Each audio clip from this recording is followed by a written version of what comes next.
Dando então continuidade ao nosso estudo, vamos para a pergunta 12, que é a seguinte: qual é nesse sentido o testemunho de São Pedro? Porque não nos fizemos saber a virtude e a vinda de nosso Senhor Jesus Cristo seguindo fábulas artificialmente compostas, mas nós mesmos vimos a sua majestade, segundo São Pedro 1, verso 16. Então, meus amados, isso não é história da carochinha, como muitos incrédulos, eles, de forma abusada, de forma arrogante, blasfema, eles vêm dizendo. O apóstolo Pedro, ele disse claramente que eles mesmos foram testemunhas oculares, né? E eles pregaram sobre a vinda de Cristo, não seguindo fábulas inventadas, mas eles foram testemunhas, né? Porque eles viram a glória de nosso Senhor Jesus Cristo lá no Monte da Transfiguração. 3 discípulos especiais, né? Pedro, Tiago e João. Vamos para a próxima pergunta, pergunta 13. Quando serão os santos semelhantes a Jesus?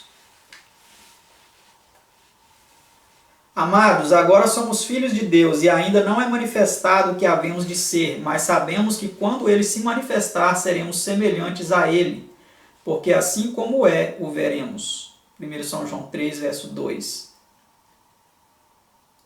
Então, esse texto vem dizendo que quando Jesus se manifestar, então nós seremos semelhantes a ele, né? Pergunta 14. Que passagens das Escrituras mostram que a vinda de Cristo será uma ocasião de recompensa?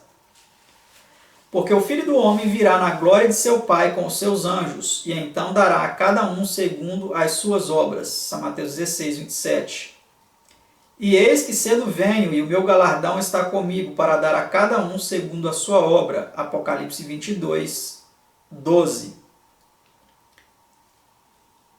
Percebeu como esse dia será um dia de retribuição, de recompensa?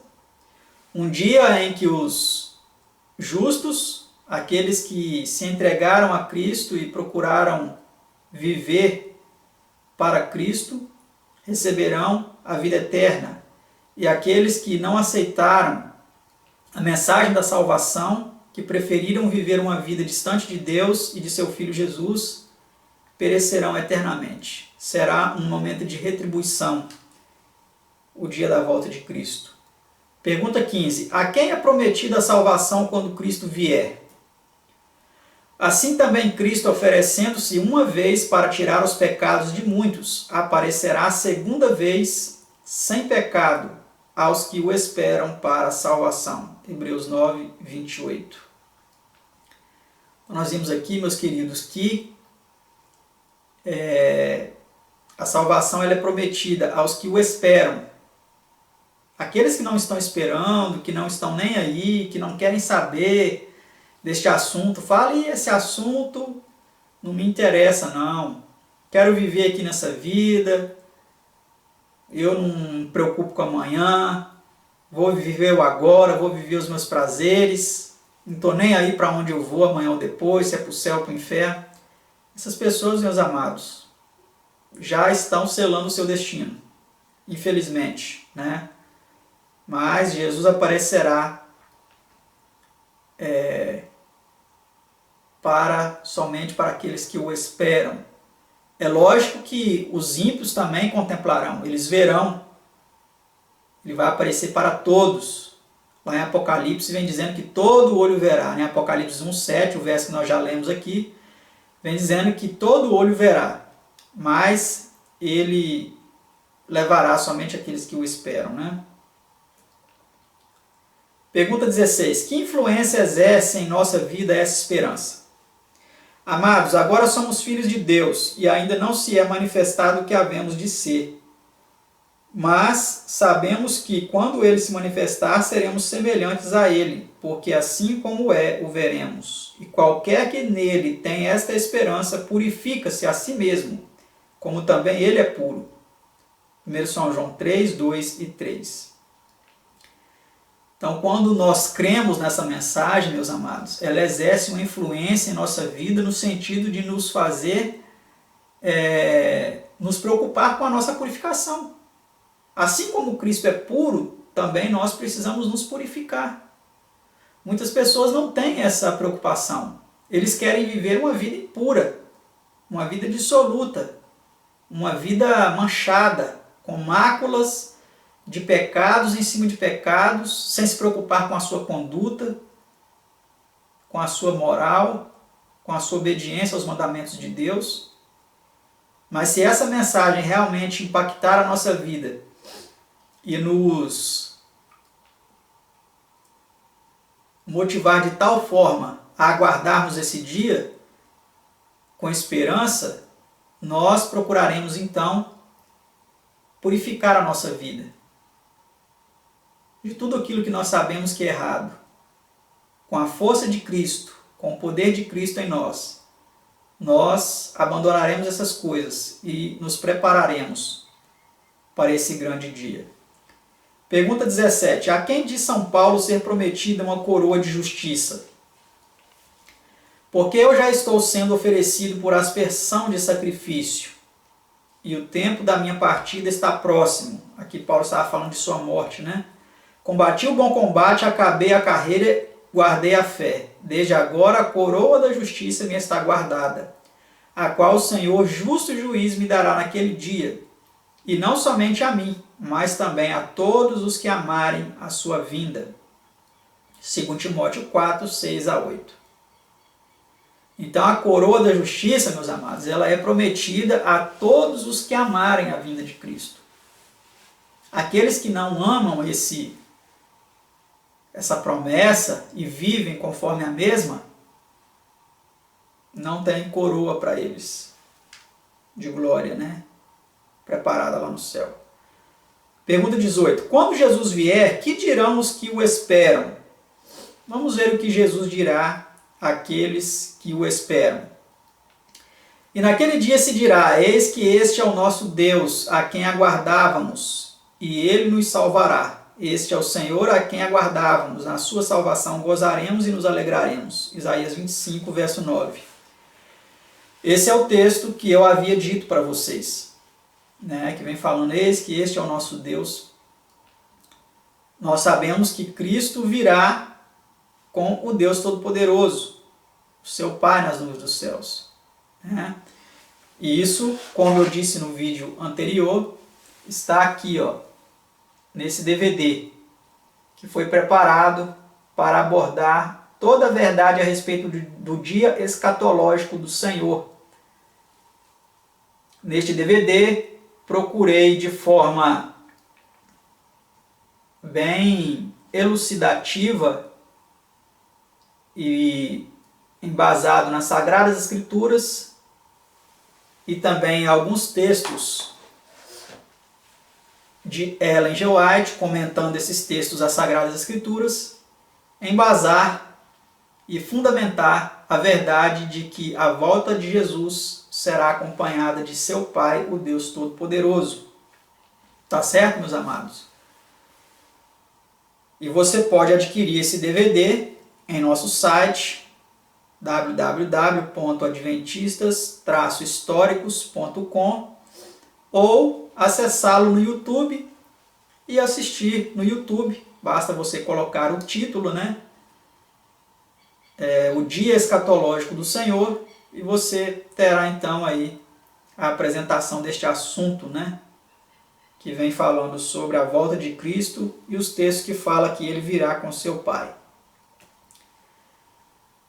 Próxima pergunta, pergunta 19. Foi revelado o tempo exato da vinda de Cristo? É uma pergunta importante, né? Por quê? Porque muitas pessoas, elas, ao longo da história, elas têm marcado datas para a volta de Jesus. Essa é uma artimanha, né, do maligno para lançar em descrédito esse evento. Porque quando essas datas chegam e o evento não acontece, o evento é lançado em descrédito. Ou seja, as pessoas passam a duvidar se realmente Jesus voltará ou não. Mas, conforme nós veremos aqui nos versos bíblicos, vamos entender se foi foi dito o dia que Jesus voltaria ou não. Mas aquele dia e hora ninguém sabe.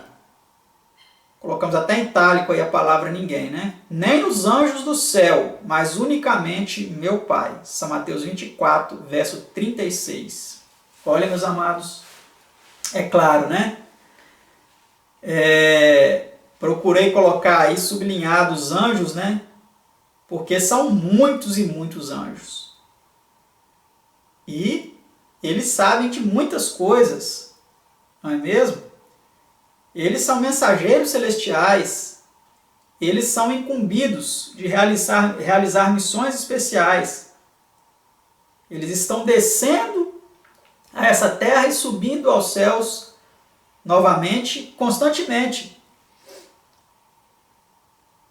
Não saberiam eles qual seria o dia escatológico do Senhor? Realmente aqui no texto de Mateus 24, 36... vem dizendo que nem os anjos, mas unicamente, essa palavra única, a palavra ninguém aqui, meus amados, e a palavra unicamente, elas são de uma importância digna da nossa análise mais minuciosa. Daquele dia e hora, ninguém sabe, mas unicamente meu Pai. Quem disse isso? Quem disse isso? Meu Pai. O nosso Senhor Jesus. Ele disse, olha, ninguém sabe, unicamente meu Pai, nem os anjos. Agora nós vamos ver um texto seguinte que não está no livro, o livro não colocou esse verso, o livro colocou apenas este de Mateus 24, 36, mas eu tive essa liberdade, porque estamos analisando aqui, né, esses estudos, e eu tive essa liberdade de acrescentar este verso para fortalecer um pouco mais aqui o nosso estudo. E ele diz assim, ó, mas daquele dia e hora, ninguém sabe, novamente a palavra ninguém é repetida, nem os anjos que estão no céu, nem o Filho, aqui eu sublinhei agora até o Filho, senão o Pai. São Marcos 13, 32. Então, meus amados, nem o Filho sabe. Nem o Filho sabe. Nem o próprio Filho sabe, né? O dia da volta de Cristo. O dia da sua própria volta, podemos dizer assim, né? Somente o Pai sabe. A Ele pertencem os tempos e as estações que Ele estabeleceu pelo seu próprio poder. Foi isso que Jesus Cristo disse quando Ele estava sendo assunto ao céu, lá no livro de Atos, capítulo 1, não é isso? Quando os discípulos perguntaram para ele, Senhor, mas quando restaurarás tu o reino a Israel? E Jesus disse, né, não vos pertence a vós saber os tempos e as estações que o Pai estabeleceu pelo seu próprio poder, pela sua própria autoridade. Então, o Pai é onisciente, Ele sabe de tudo, Ele controla o tempo, Ele controla os rumos deste mundo.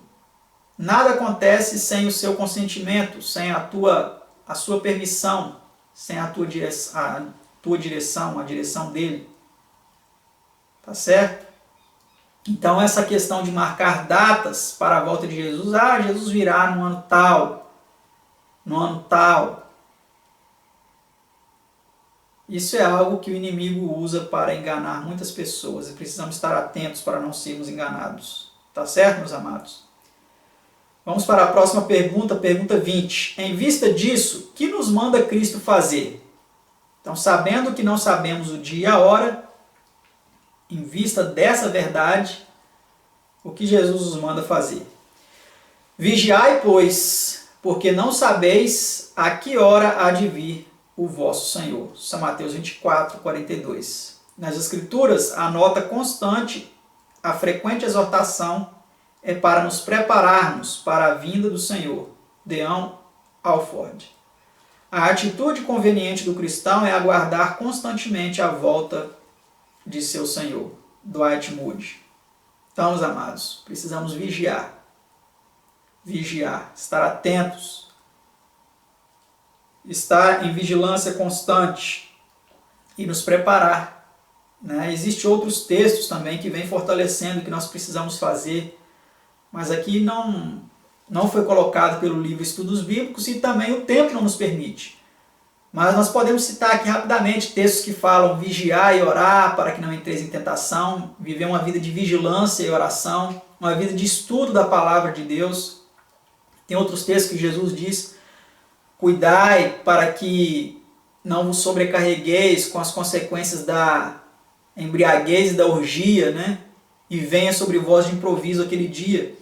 Então precisamos estar atentos também para não deixar com que a glutonaria, a embriaguez e as orgias sexuais deste mundo, as depravações sexuais, os adultérios, as fornicações e toda sorte de impureza sexual e alimentar, venha nos envolver como um laço para que nós, então, sejamos presos nas armadilhas de Satanás e venhamos assim a perder a nossa salvação. Precisamos estar atentos para que isso não aconteça conosco. Né? Penúltima pergunta, pergunta 21. Que advertência fez Cristo para não sermos apanhados de improviso por esse grande evento? É o texto que eu mencionei, está aqui, né? Eu havia esquecido, mas está aqui. E olhai por vós, não aconteça que os vossos corações se carreguem de glutonaria, de embriaguez e dos cuidados da vida, e venha sobre vós de improviso aquele dia. Porque virá como um laço sobre todos os que habitam na face de toda a terra. Vigiai, pois, em todo o tempo, orando, para que sejais havidos por dignos de evitar todas estas coisas que hão de acontecer, e de estar em pé diante do Filho do Homem. São Lucas 21, 34 a 36. Então está aí o aviso, né, amados? Fiquemos atentos. Fiquemos atentos. Porque coisas simples vão tirar muitas pessoas da eternidade. Coisas simples. Perceba aqui que é glutonaria, embriaguez, os cuidados da vida. Os afazeres. Muitas vezes os afazeres, os cuidados da vida, eles roubam o nosso tempo de preparo, meus amados. Coisas pequenas podem nos tirar do céu. Que isso não aconteça comigo e nem com você. Que Deus tenha misericórdia de nós e nos ajude a estarmos vigilantes. E a última pergunta de nosso estudo, pergunta 22. Que graça cristã somos exortados a exercer em nossa expectação desse evento? Vamos ver que graça é essa. Sede, pois, irmãos, pacientes, está em itálico, né? Até a vinda do Senhor. Eis que o lavrador espera o precioso fruto da terra, aguardando-o com paciência, mais uma vez a palavra mencionada, até que receba a chuva temporã e serúdia. Sede vós também pacientes, fortalecei os vossos corações, porque já a vinda do Senhor está próxima. São Tiago 5, 7 e 8. Você é uma pessoa impaciente? Você é uma pessoa que não sabe esperar? Você já analisou que o mundo que nós vivemos hoje, a velocidade da tecnologia, a velocidade com que as coisas acontecem, informação instantânea, como já vimos em estudos anteriores, em um estudo anterior, né, sobre o desenvolvimento da ciência, as tecnologias avançadas, a comunicação se tornou instantânea. A internet, quando a internet é um pouco lenta, como a gente se sente, não é mesmo? A gente se sente impaciente. Tudo nesse mundo está conspirando para que nós sejamos pessoas impacientes. Você já parou para analisar isso? Mas aqui o nosso amado apóstolo Tiago, né? Ele vem dizendo que precisamos ser pacientes, fortalecer nossos corações, porque a volta do Senhor ela está próxima. Então eu desejo que você e eu estejamos cada dia mais nos preparando, buscando essas virtudes cristãs, como a paciência, a esperança, a fé, a vigilância, para que quando este dia chegar, nós estejamos prontos para estar entre os justos.